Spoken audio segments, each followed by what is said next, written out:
The Tao of Self-Confidence, Episode 897. Welcome to the Tao of Self-Confidence, where I share stories of amazing women who have discovered their inner journey to self-confidence. Visit our website at thetaoofselfconfidence.com. Your inner journey to self-confidence awaits.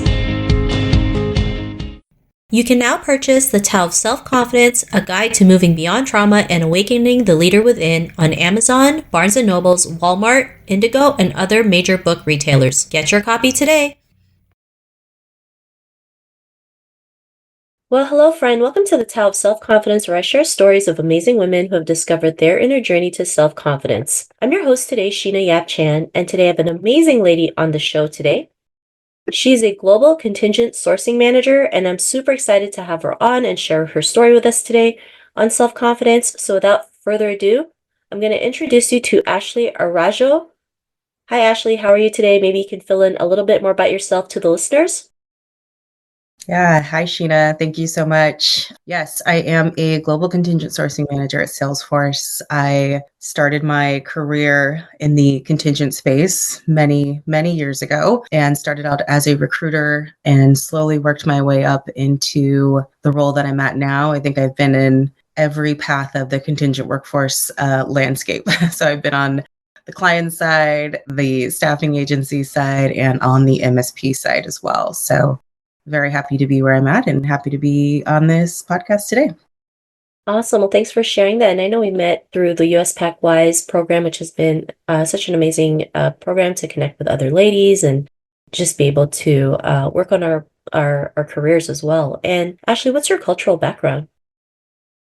Yeah, so I come from a mixed family. My mother is primarily a European, mostly German, and my father is actually a Nigerian. So I have kind of a blended background, which is pretty interesting growing up, but yeah.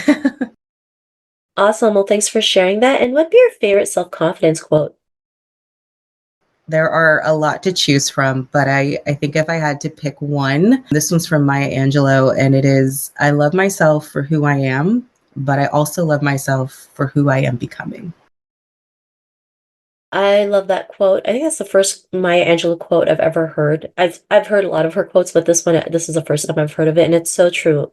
While we love ourselves in the present moment, we also, learn to love who we are or who we become in the future. So I love that you mentioned that. And in your own words, how do you define self-confidence? I think self-confidence I think it's a little bit challenging, right? Because, I think there's aspects and areas of one's own life where, you might feel more confident than others, right? But I think for me, it's, learning to be like more content with some of the things that I have achieved and not always coming from this place of, oh, well, I could have done this differently, or, oh, well, I could have done this better, or I'm not as good as this person that's, maybe one step ahead of me in their career who has this, right? But, it's really about loving yourself and loving yourself in the moment for who you are. Thanks for sharing that. And I love that definition that you mentioned, loving yourself in that present moment, because especially as women, we tend to, like you mentioned, compare, feel bad about ourselves, feeling like, well, she did better than I did. And really, it's all about being content with what you have at that moment. And we can always strive to be better. And, we should learn to not compare our chapter 1 to someone else's chapter 20. Everyone's in their own journey. We're going to have our own experiences that we're going to face and challenges. And so these experiences will shape us to be the person that we are today. So I love that definition that you mentioned. And Ashley, what was your life like before you discovered self-confidence?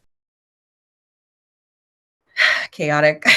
I think I was, always just a little bit all over the place. I was just such an anxious child and, also teenager. And I was, sort of thrown into a new school at a very, challenging age of the age of 14, right? So I'm just a young girl finding herself in this world and, also just a mixed child as well, right? And I grew up in a predominantly white neighborhood and white schools, and it was every day was a challenge, and it was just always trying to mix in with everybody, trying to be what everyone's version that they thought I should be, right? And I honestly think that it took me years to get to a point in my life where I was like, okay, this is who I am.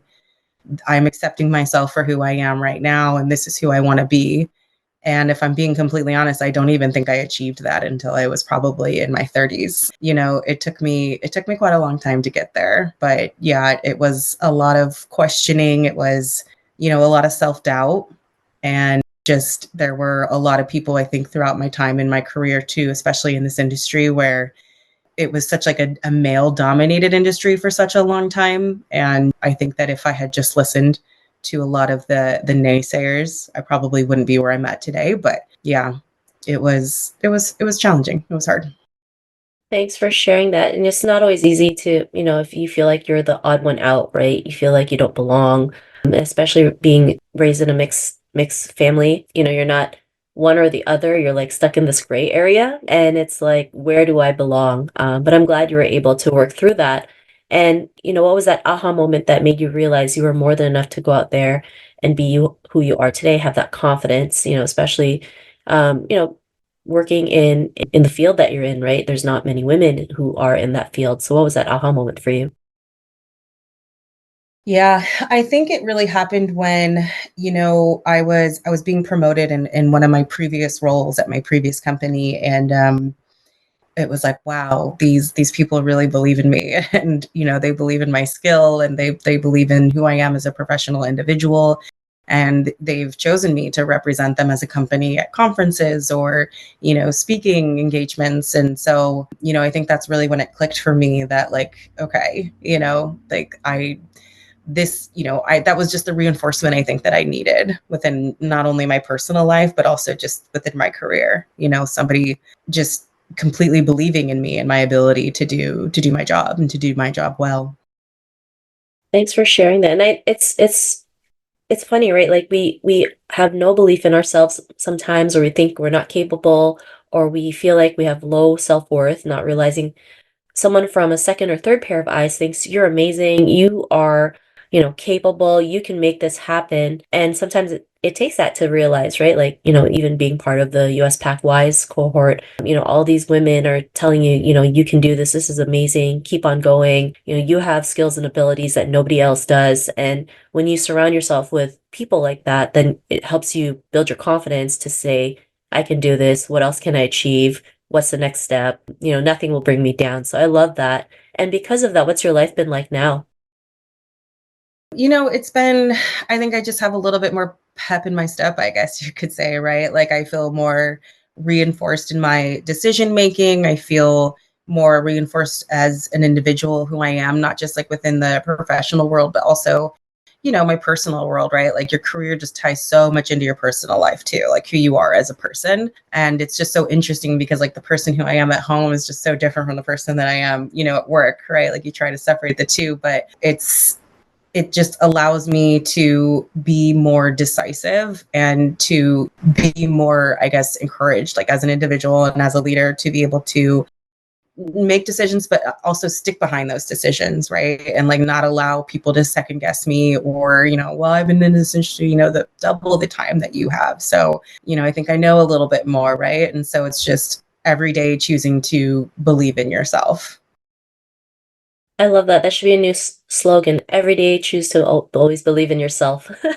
It's definitely a great reminder. So thanks for sharing that. And Ashley, if our listeners were tuning into your episode and they're going through a similar situation in their journey of confidence, what'd be that one tip you would give to them? Might be a long-winded one, but the one tip that I would give to anybody in this position is, I mean, truly, don't give up. I think there are always going to be so many challenges along the way and so many people that will doubt you, will second guess you, and will tell you that you can't do it. I think I honestly had a lot of people from my hometown that I was from that was like, college is too expensive. You're never going to be able to pay it off. You're never going to go. You're never going to get your degree. It's too much. And, if I had listened to them, I wouldn't even be half the person I am today. And I had to wake up and choose myself every single day because I just knew that I was my biggest believer and there was nobody else that I could rely on. And I think when you can truly be by yourself and truly believe in yourself and love yourself and encourage yourself, I think that that's going to keep you pushing every single day. There will be so many challenges, so many hurdles, and so many things that you will have to get over. But I look back at all of that now, and it truly just made me so much more of a better individual. I'm just even going through some of those struggles. So don't give up. Keep your head up. There truly is light at the end of the tunnel. And if it doesn't feel like it, lean on friends, lean on family, join a women's group or any group of any sort, right? There are people out there who care, and there are people out there that are willing to bet on you and willing to help you. Thanks for sharing that great tip. And if our listeners wanted to get to know a little bit more about you and what you do, is there any links or social media profiles we can connect with? Yeah, they can connect with me on LinkedIn. I'm happy to share that link with you as well. But yes, I am active on LinkedIn, and I would love to connect with anyone. Thanks so much. And to our listeners, if you want to connect with Ashley, you can also head on over to the taoofselfconfidence.com and search for Ashley's name. Her show notes will pop up along with everything else that we talked about. And I just want to thank Ashley today for taking the time to share her story and tips with us on self-confidence. So thank you so much, Ashley. Thank you, Sheena. Not a problem. It was such an honor having you on the show. And to our listeners, be on the lookout for another new episode of another amazing woman's journey to self-confidence, and we'll talk to you soon. Bye for now. Thank you for tuning in to another amazing episode of The Tao of Self-Confidence. You can order your copy of Asian Women Who Boss Up book by visiting our website at thetaoofselfconfidence.com. Your inner journey to self-confidence awaits.